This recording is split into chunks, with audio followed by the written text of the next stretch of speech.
Well, good afternoon or good morning, depending on where you are joining from today. And welcome to Digital Outreach's webinar on how to create a seamless guest welcome workflow in Planning Center. This is part one of our Church Ops University, a series of practical webinars designed to help churches like you streamline their day-to-day operations. The hope of this particular session is that we're equipping you, fellow church leaders, with the tools and ways of thinking needed to run your church more effectively. And honestly, for digital outreach on this side, still having a little bit of an intent and flavor on that outreach side, given the nature of our company. We see an opportunity to help churches spend less time on administrative items so you can spend more time in outreach, ministry, discipleship, and shepherding the flock. So once again, good afternoon, everybody. My name is Matt Engler. I'm one of the co-founders here at Digital Outreach, and it's a real pleasure and privilege to be able to speak to you today about a topic that hits close to home at Digital Outreach for a couple of reasons. One, our mission as a company is to help churches connect with their local communities, helping them to drive more visitors on a Sunday morning. However, if we're spending a lot of time, energy, and resources in an area that isn't necessarily yielding the ultimate fruit we're hoping and praying for, if we're unable to get guests to come back for that return visit, well, we potentially have wasted a lot of effort. And second, even anecdotally, as we talk with church leaders about their church management platforms, or specifically those of you who are using Planning Center, one of the things we hear very often is an eagerness to drive just more value out of the platform. And so if we can utilize our church management platform to encourage return visits from first-time guests, well, in our opinion, that is time well spent. So today I am joined by the other co-founder of Digital Outreach, Luke Menser. Luke, it is always a pleasure to do these sorts of things with you. And I got to ask to start, before we get into any of the content, as two guys who sit just outside of Philadelphia, Pennsylvania, are you still basking in that post-Super Bowl glow at this particular point in time? Yeah, Matt, still basking in that Super Bowl win. Man, as you well know, our fan base does not have too many wins we can hang our hats on. So we hold on to anything we can get. And if your church is from Kansas City, we're still glad that you are here with us today. But in all seriousness, I'm eager to dive into this topic. Let's do this. All right, let's get to it. So why don't we start off by just giving you all a little bit of an idea as to what this is going to look like over the next about 45 minutes or so. So before we dive in specifically into Planning Center, we want to make sure that we have a proper definition of the problem itself. What are we seeing in terms of when we look out in the market research, some thought leadership articles? What is the data telling us about that first-time guest return rate? And then, sprinkling in some of the anecdotal things that we hear speaking to churches like yourself. Once we've got that firmly in view, then we're going to jump into Planning Center, and we're going to walk you through piece by piece, bit by bit, through a systematic, repeatable, standardized process that we believe will help increase the number of return visits that your church gets. We do want to carve out a little bit of time as well, talking about a couple of other knobs you can turn and levers you can pull. So we are tilling the soil properly around making sure that the environment that we have set up in our churches on a Sunday morning is as hospitable and welcoming as we possibly can make them. And so we'll talk a little about creating that welcoming environment. We're going to leave time for Q&A. And then for churches that want to take a next step in their Planning Center instance, or you're really starting to think about your digital ecosystem, how the different technologies work together, even potentially your digital front door, we'll make sure that we give you some next steps for consideration. Before we jump in, just kind of two housekeeping items that we want to make sure you're aware of as well. We love that we're already seeing some of you folks in the chat. Please feel free to chat with us throughout the webinar. We want to make sure this is as valuable as humanly possible for you. So we'd love to interact with you. You'll also see there's a tab for Q&A. If you have questions along the way, which we hope you do, please feel free to fill that out. We'll grab them. We'll talk about those questions. Once again, making sure that this is time well spent for you. And then lastly, we mentioned at the very top of the hour here that this Church Ops University webinar series is a series. There's more than one. And we want to make sure we're catering it to your needs and some of the problems that you're seeing in Planning Center. So we've got a few topics that are on our docket, but we'd love for you to weigh in. So there's going to be a poll that's available for you as well. Fill that out, and that'll influence how we walk forward throughout the year. All right. With that firmly in place, let's talk a little bit about what we are seeing out there as we talk with churches. If you look at some of the areas in which we think effective church communication and putting really good, deep thinking into creating kind of welcoming experiences, we break them down into 5 different categories. And they really map along how someone from your local community finds out about you, all the way through to being a member of your church family. And so like on the left-hand side, we see someone who is yet to walk through your doors. So there's great communication that's needed to make sure that someone is aware of who you are, and then giving them the proper experiences to help them make an informed decision. How can they make sure an informed decision to visit you on a Sunday? How can they make sure that they have all the information that they need? How can they make sure that they're able to see themselves in your church family, in your congregation, simply by going on your website and interacting with you in a digital way? And then all the way on the right-hand side, we're now talking about your regular attenders, your church members, folks who you are walking alongside. So either making sure they're properly informed with the day-to-day operations of the church, what's the next event coming around the corner, how do I get be a part of this small group, to then deepening their walk with the Lord as you are discipling them and shepherding the flock. There's a lot that is said about this middle section, this welcoming experience. How do we create a welcoming experience when someone walks in? How do we make sure that first-time guest is coming back? But what we are seeing, especially as we look at the data, is that there's a problem. There's a bit of a gap between what we would hope and pray for and what we're actually seeing in terms of folks coming back. And that's on average, less than 15% of first-time guests are actually coming back for that second visit. 9% all the way on the low end, about as high as 21%, but really in that middle, you kind of average it out, 15%. And so there's this really big opportunity for us to take some ground in making sure that we've got not only the environment, but the systems and processes that are helping churches and aiding us in be able to create that welcoming experience, have folks come in contact with the love of Christ, and ultimately being inspired and compelled to come back and check you out a second time, a third time, a fourth time, et cetera, et cetera. And so, Luke, as we look at this, we feel like this is actually a critical topic to talk about. You know, depending on where churches are, they can find themselves, hey, I have guests coming every single week. Other churches maybe not so much, but there still is this large gap that we think we need to build a bridge for in inspiring that return visit. Yeah, that's right, Matt. And we're going to dive into the workflow to help churches really be intentional with the guests that are coming through their front doors. But before we jump into the Planning Center workflow, I want to talk about 2 prerequisites that we think are very, very important for your guest workflow to be effective. So prerequisite 1 is we recommend forming a guest connections team at your church. And they are responsible for guiding each new visitor through the steps of the workflow that we're about to talk about. In fact, you don't even have to have a team to start with. You could have just one individual who's responsible for this, but you need somebody who's on point to be guiding visitors through this workflow. The ideal person for this team is really someone who is more than just a front door greeter. We're looking for somebody who is going to have accountability for the stewardship of relationships with people from all walks of life. And so just consider that as you are thinking about creating a guest connection workflow. There's also a second prerequisite that I want to talk to you about as well, and that's having a guest connection card. You need to be able to get contact information from your guests. That is truly a prerequisite to adding them into the workflow.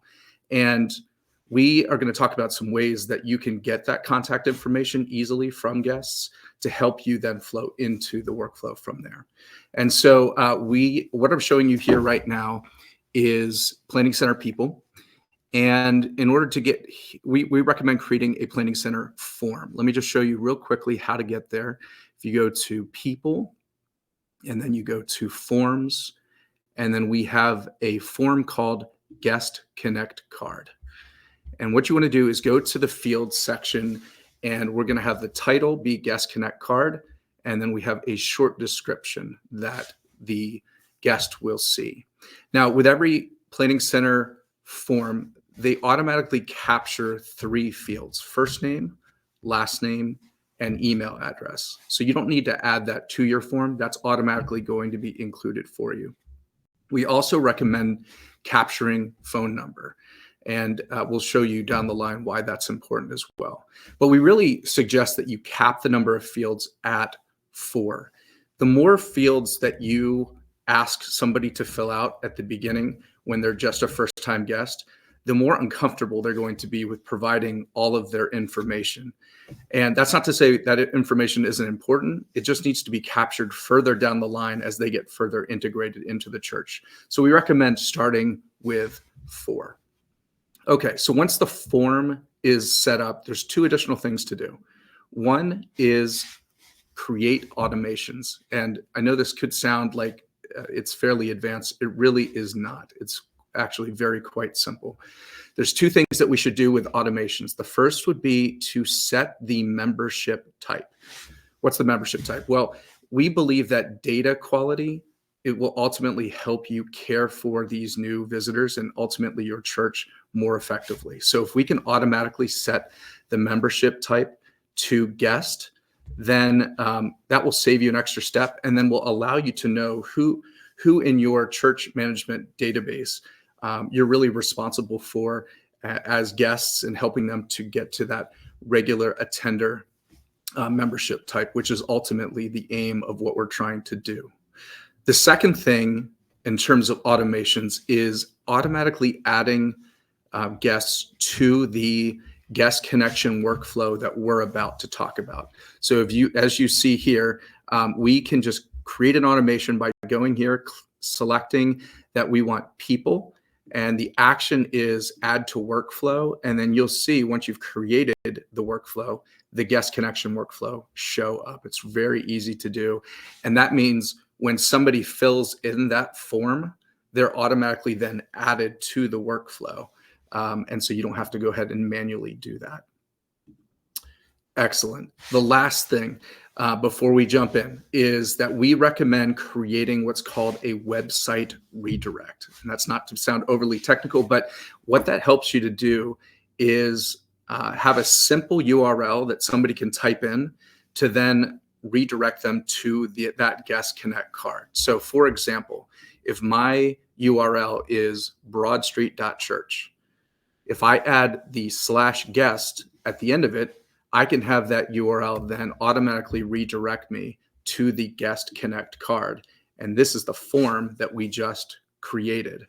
And now I'm in a position to put that guest connect or that URL in anything that is a visitor would see. So maybe that's on a visitor guide. Maybe that's on the slides as you're doing announcements. Wherever it makes sense for you, that simple URL can be included and is really, really helpful for the guest.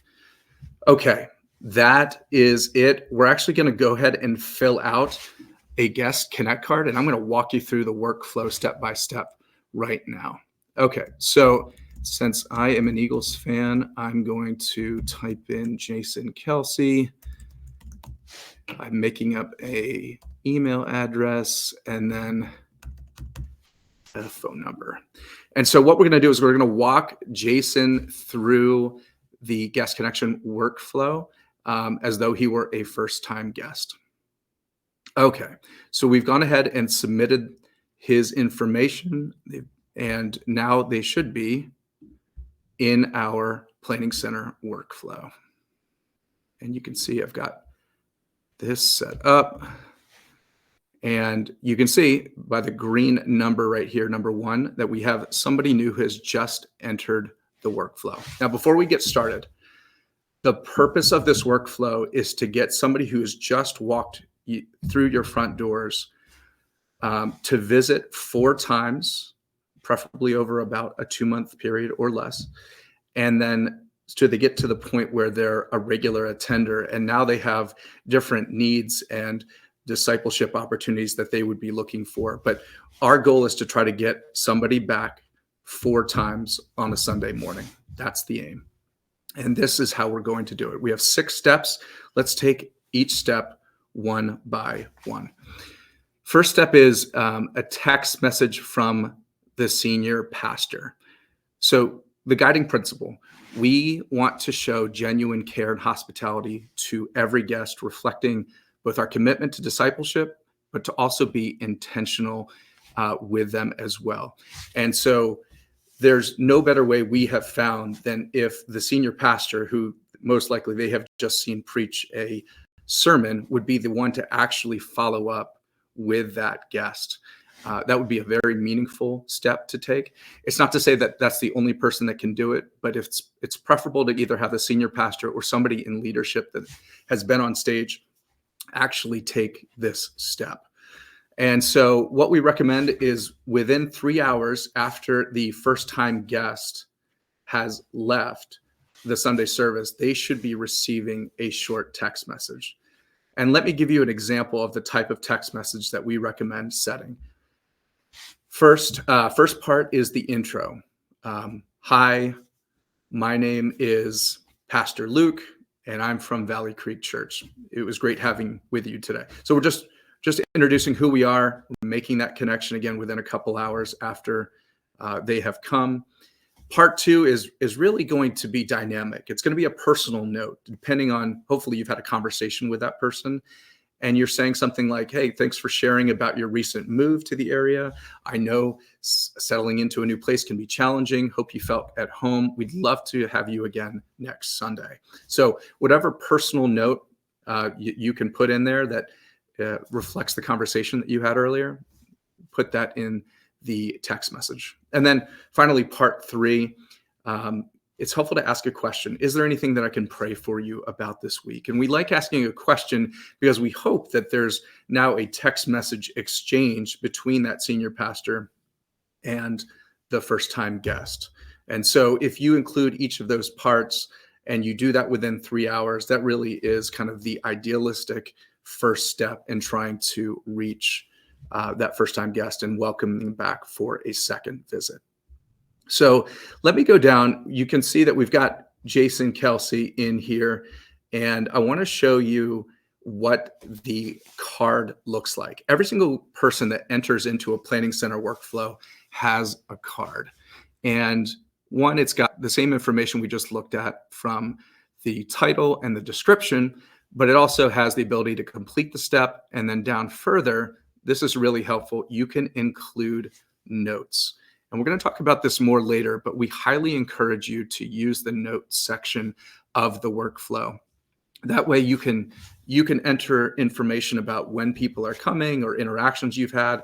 The senior pastor potentially could do the same. And before you know it, you have a fairly robust profile of what somebody's interactions with your church looks like. It's a really helpful step to take. So again, more on that in just a little bit, but Jason's in our first step, and we can go ahead and complete that step. Now that he's done step number 1, we can move on to the second step, which is to verify that your membership type is set to guest. Now, we did set this in the automation of the form, right? So we've already set the membership type to guest, but we just want to emphasize the importance of accurate data in your system. It will help you minister to people better if you have that. And so now your guest connections team, everybody in it, the pastors can look at one list of people that are listed as guests. We ask that you double check that everybody is listed as a guest, because that guest connect card might not be the only way that people are getting into your planning center system. potentially somebody has entered them in manually or some other way. You just want to verify that all guests are set, have a membership type set to guest. Very, very important. And you can do that by going to their profile. So let me go over to Jason's profile and just double check that he is set to guest, which he is. The membership type, which is located right here, is set to guest. So that step is complete. So now we can come back and we can complete the step. And Jason has been moved to step number 3. Okay, this is where the guest connections team really gets involved in the process flow. And we want to assign a member of that guest connections team to that particular person that has just entered into the system. Again, we want to be purposeful in getting to know guests, make them feel welcome, help them to learn about our church. And so by assigning somebody from the team to directly follow up with, potentially sit with on a Sunday morning, make notes about their interactions that they've had, it will really bring that level of intentionality. So if I've been set as the guest connection team member to follow up with Jason, I now know that it's my responsibility to shepherd that relationship forward and really help Jason to encourage him to come back on a second, third, fourth Sunday. And again, that's what we're aiming to do. So once you've set the assignment for that, very easy. You just come down to the card. You say, all right, Luke has now responsibility for helping Jason go through the remainder of this workflow, complete the step. Excellent. Okay. One other thing. I'm going to go down and show you one other card where we've put some notes into this guest's card already. So Jalen, this first-time guest, his name is Jalen, and his family recently moved to the area from Alabama. He expressed his love for the Lord and is eager to get plugged into fellowship, right? So what I did simply was to include notes here and then click the Save Note button. And now I have a little bit of information about Jalen's background. Looks like he loves the Lord, he's a Christian, and he wants to get plugged in. We also included information about when his first visit was. If the ultimate destination for this workflow is to get somebody coming back up to 4 times, we need to sort of track when they're coming, and this is a really helpful way to do that. So Jalen visited on January 5th. Okay, next, his family came back on January 12th. That's his second visit, and I happened to sit with his family and talked with them for several minutes after the service, and I actually recommended that Jalen and his family come out to a Bible study that we're having at the church here soon. So I can just include that information. Now the senior pastor and other people on the guest connections team knows what I've recommended in terms of getting potentially more involved in the church. Just to additional notes, anything, and I can include anything here. So, hey, you missed the service on the 19th. He was out of town, but I did happen to send a text message to him, and we're looking to grab coffee sometime. So any interaction that the senior pastor has or you have, just go ahead and include here. This is a very, very helpful tip. Highly recommend that you take advantage of the notes. Okay, good. Back to Jason. We're on step number 4. And what we recommend here, again, is going to be a little bit dynamic depending on the type of relationship or person that you are interacting with here. But the guiding principle for 4 is that we want to have some sort of text or email conversation with this individual. Now, the senior pastor has already started a text conversation, hopefully, by completing step 1. But we want to have somebody else from the guest connection team do the same. And so what we do here is we encourage a text or an email, whatever you think seems to be the best step, your choice. You can provide a general script and then include personal information in that email, let's say, but it's best if it's just personal and authentic. And so once you're trying to get that relationship going, you want to encourage that next step. This is going to do that. You want to be asking open-ended questions and start that connection. Now, Let's assume that I've gone ahead and I've had a conversation with Jason. He seems to be interested in coming out to a youth event that's coming up. That's great. We've been texting back and forth, and I'm encouraging to come back on a Sunday morning. In fact, I texted him on Saturday night, hey, hope to see you tomorrow. He showed up. That's great. Praise God for that. And then we're going to go ahead and complete that step. Now, step 5 is really, we're just trying to ask, has this person reached the destination?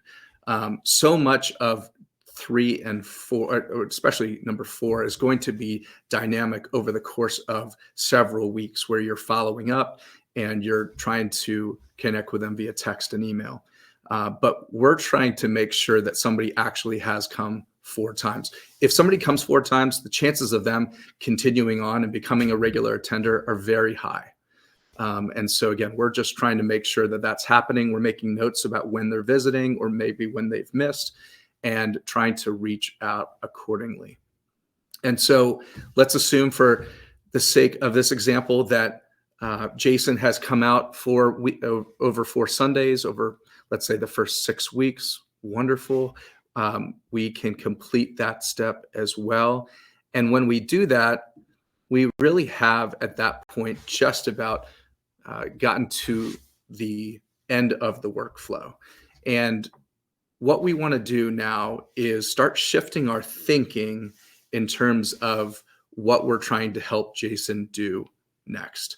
So there's a data component to this. We now need to change the membership type from guest to regular attender.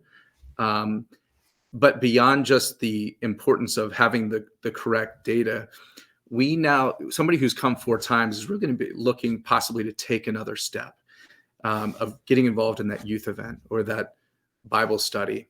Ideally, we could even get him into a formal care structure in the church, like a small group or something of that nature.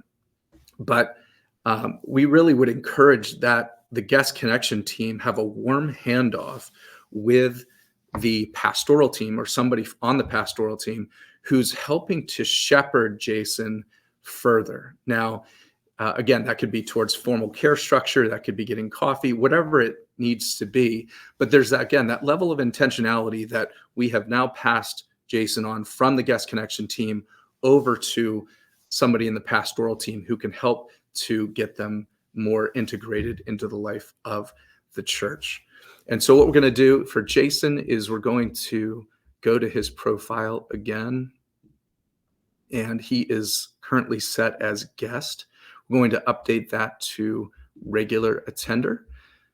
And once we do that, and I've sent a text off, let's say, to the senior pastor, hey, Jason came 4 times. Here's some information about him. It would be great if you could now take the next step forward and connect with Jason. I've now, as the guest connection team, have completed my responsibilities of helping somebody to come back 4 times. And so I can complete the last step. And then Jason now goes into the completed bucket. And what you'll see is over time, Jason and any other person that goes through your workflow will just start to stack up, and you'll see all of the folks that you've helped to get integrated into the life of the church. Very, very helpful. And then you can always go back and look at notes and other things if you would like as well. And so that really is the 6 steps that we recommend. Again, there's lots of different things within each steps that you might need to do depending on the personality, but this makes sure that nobody slips through the cracks, and every single person that walks through your front doors, there's intentional thought about helping them get integrated into the life of the church. So with that takes us to the end of the workflow. I'm going to pass it back to Matt. We'd be happy to answer any questions that you have. Thank you for taking us through that, Luke. Hopefully everyone, you kind of see how this can all be structured. Luke, we actually have a couple of really good questions that came through, not only just about like the workflow itself and some of the mechanics of it, but just the thinking behind and some of the obstacles that we can encounter along the way. So there was a comment from Jim talking about how often those first time guests are a little reticent and reluctant, even if you make it easy, right, to fill out that guest card on the first visit. Can you speak to maybe some ways in which we can tackle that? I think that's something that we can all shake our heads yes Yeah. to, especially in a day and age, right, where giving away personal information, we're a bit more on the skeptical side of that. So how do you tackle that? Yeah, we never really push anyone to give their contact information if it seems like they're hesitant in any way. There's a couple things that we do. One, and we can talk about this in a little bit, but there's this concept of a physical handout called a visitor guide. And if there's information about how to fill out that connect card that we talked about at the beginning, where you can go and do that from the comfort of your own home, I'd probably say 30% of the people that come to our church end up filling out that card, that guest connect card, days after they've come. And that's okay. So you need to give them an opportunity to fill out that guest card on Tuesday or Wednesday or Thursday, sometime in the future. That's one way to do it.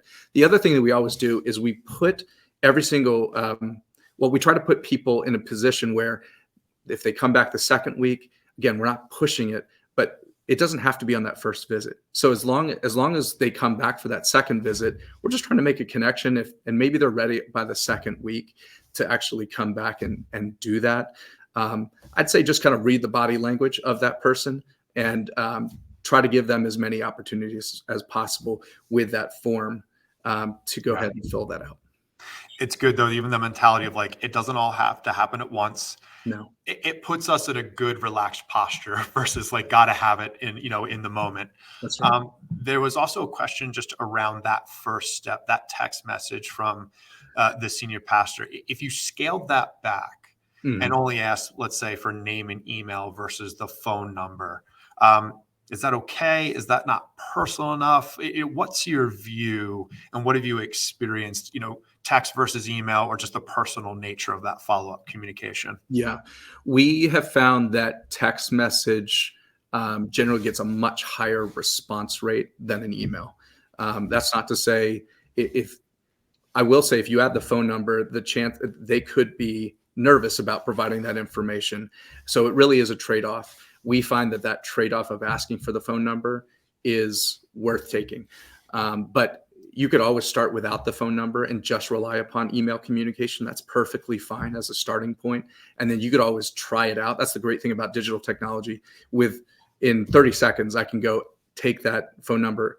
I can put it in or I can take it out. And so I would test both. I love that. That's actually a point I think we should sit on for a second is nothing's permanent, especially when you talk about technology and your process and workflow. And so maybe pick and choose a period of time you're going to run it consistently, but at that predetermined time, evaluate.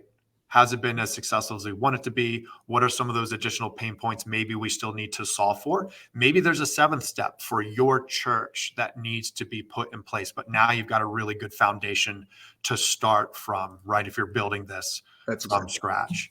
Yep. There was kind of two on the more functionality and technical side within Planning Center of it.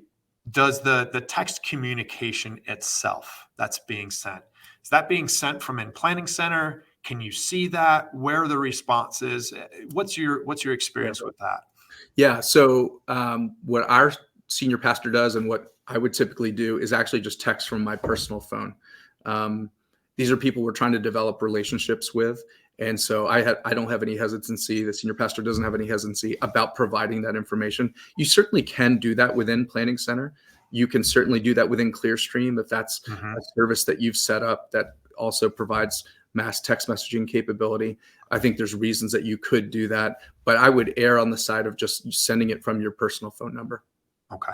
And there was a comment in there about potentially wanting to automate and sort of scale, but personalize at the same time. Something like a Clearstream would provide that sort of functionality where you can insert kind of that first name dynamic parameter that will insert that, right, to still get a little bit of that personalization. Yeah, you certainly could try to automate some things. I'd say if volume is a problem, automation's helpful. But if really you're just kind of getting a few guests on a weekly basis, which I think the average church does, again, I would try to always err on the side of personalizing everything that you do, rather than relying too much on the automation side of things. So that would be my take. And then one last one that we got is a good question of, can you go back over assigning a particular card to a particular member? You talked about the guest connections team. How do we make sure that that person is assigned appropriately and making sure that they're available within the workflow? Yeah, absolutely. So what you can do is from within the workflow, you want to make sure that you're adding collaborators in the workflow. So you can add them in right there. When you get to the default assignee, which is in the top right, this is where you can change who is responsible. So I can type in any name that I want to, and now that person is responsible for taking that step of sending the text messages, for example. Also, I would say within any given card, you can also reassign the card to somebody else. So if I was sick on any given Sunday, or there was some other reason why I needed somebody else to take this step, just simply reassign the card here, and now you can pass it off to somebody else. Gotcha. Great. Well, thank you everyone for submitting your questions. If you have any additional ones, please do not hesitate to put them through the chat, the Q&A. Even if we don't get to them on the webinar itself, we will absolutely be sure to follow up with you specifically so you've got your question answered. Look, I want to go back to the comment from Jim. Again, was a good one, right? That reticence to submit information. I know I have felt that in a variety of contexts myself, but you talked about that visitor guide. And so if we go back to the agenda, we're talking about some other things we can do to make sure we're setting up that environment for success, making sure it's as hospitable as possible, and making it as easy as possible for someone to know what they need to do and then actually take that action. So we've got an example of a visitor guide. Can you walk us through how this particular one is structured and what sort of stands out in terms of its relationship to this guest automation? Yeah, absolutely. So what you're seeing here, like Matt said, is we call it a visitor guide, and it's a trifold pamphlet. So it's got 6 sides in total. And what we do is we generally hand these things out, or we provide them in like the seat backs of the pews, so that somebody can take one and if they're a first-time guest, go through it at their leisure. It's got a few key components. It's got certainly a letter from the senior pastor. We tell them, here's your next step on a Sunday morning. So, hey, we'd love to have you come by the Welcome Center afterwards, or we want you to stay for refreshments after church service. We also have information about our Church Center app, which is a great way to get involved digitally if you want to see what's going on in the life of the church and see the calendar and that sort of thing. But most importantly, we have that Get Connected. Page, which is on the far right side, and all that is the that redirect URL that we were talking about earlier. So in this example here, it says valleycreek.church/new. So it can be /new/guest, doesn't matter.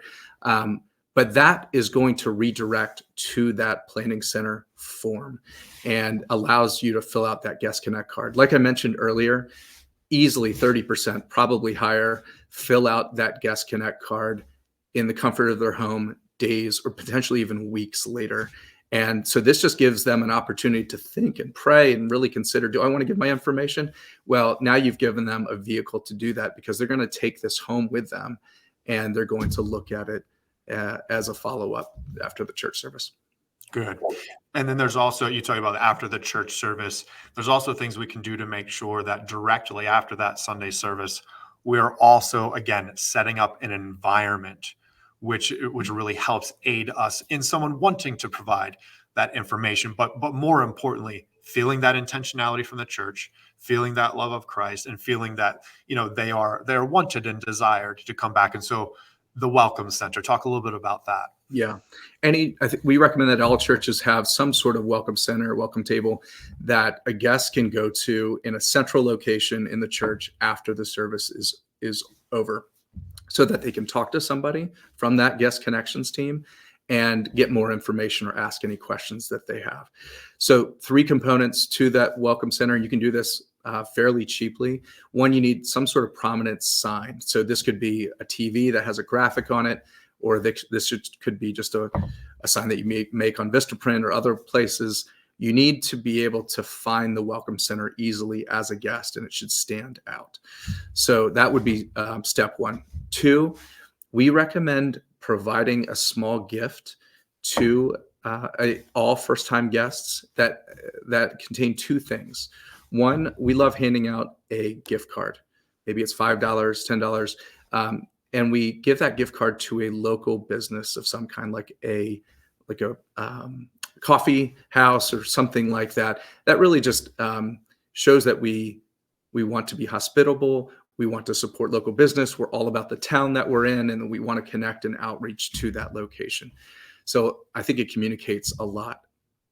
We also like handing out a book, an accessible book to a lot of people. It shows the value that we love theology, or we love thinking and reading. This is important to our church culture. It communicates something about who we are, and it's just a kind gesture as well. So handing them a gift card and a book is a great way to make somebody feel welcome. And then third, we recommend having stands, like iPad stands in this case. You see 2 of them on the left and right side that contain that iPad with the Guest Connect card planning center form brought up automatically right there on the screen, so that it's easy for somebody to fill in their information. Again, people are going to feel are going to feel comfortable in certain situations to provide their information. We just want to provide as many opportunities as possible. This is a great way to do that. It's also a fairly inexpensive way to do that as well. So hopefully we've got some now new tactics and tools in the toolkit to, again, till the soil, set up the environment, and make sure that we're doing all that we can to make sure we're integrating additional members of our local community into our church families. Again, all for the sake of the gospel. Luke, there was one other question that came in. I thought it would be relevant to speak to, which it goes back to, I think, steps 3 and 4 of your workflow around, do you recommend having, like, you showed one text template in step 1. Do you recommend having text and email templates specifically for your guest connections team, right, that they're utilizing and their follow-up processes? And are there types of questions we might want to prompt in addition to, hey, hope to see you on a Sunday sort of thing? How do we think about that follow-up process? I certainly think that giving guidelines is helpful, but I often think that having the right person or right group of people on the guest connections team is paramount, because I love putting those decisions of how to respond, what to say, on the team that has really the ability that I trust to dynamically meet the needs of the person that they're interacting with. And so I think I would err on the side of not being overly prescriptive, but instead just trusting the people that you've brought onto this team to interact with those people just like they would on a Sunday, and then follow up via text or email as it would be natural to do based upon the conversation or interaction that you've had. So err on the side of less prescriptive, but you can certainly give guidelines as needed. It speaks to the criticality of who's on that team. Is there a real strength in connecting and building bridges and developing relationships there to really make that work? Exactly. In a big way. Well, thank you. Thank you for your additional questions. Thank you, Luke, for walking us through that. A couple other things real quick. If you haven't had the opportunity, We've got some of our upcoming webinar topics on the screen. If you go again on the right-hand side, you see polls. There is a poll that is available. We would love to hear from you on which webinar topic you would like to hear next. Again, our commitment and heart is that we're speaking into things that you're tackling, maybe some obstacles that you're confronting, and making sure that you're getting as much value as humanly possible. And then we also wanted to give you an opportunity to take a next step. You could find yourself in a variety of different positions on this particular webinar. Maybe you're just starting your Planning Center journey and this is all net new. Potentially you've been using Planning Center for a little while, but now the process or the thought of workflows and some automation is that next step in advancement. We would love to make sure that you are set up for success. So as you go and create your own guest connection workflow, or maybe modify one that you're already working with, let us know what it looks like. We'd love to talk with you. We'd love to provide any help and value adds that we potentially can. And you could also be in a place where more holistically, you are thinking about your digital ecosystem. You kind of go back to one of the first slides of like all the different areas where effective church communication can make a big difference.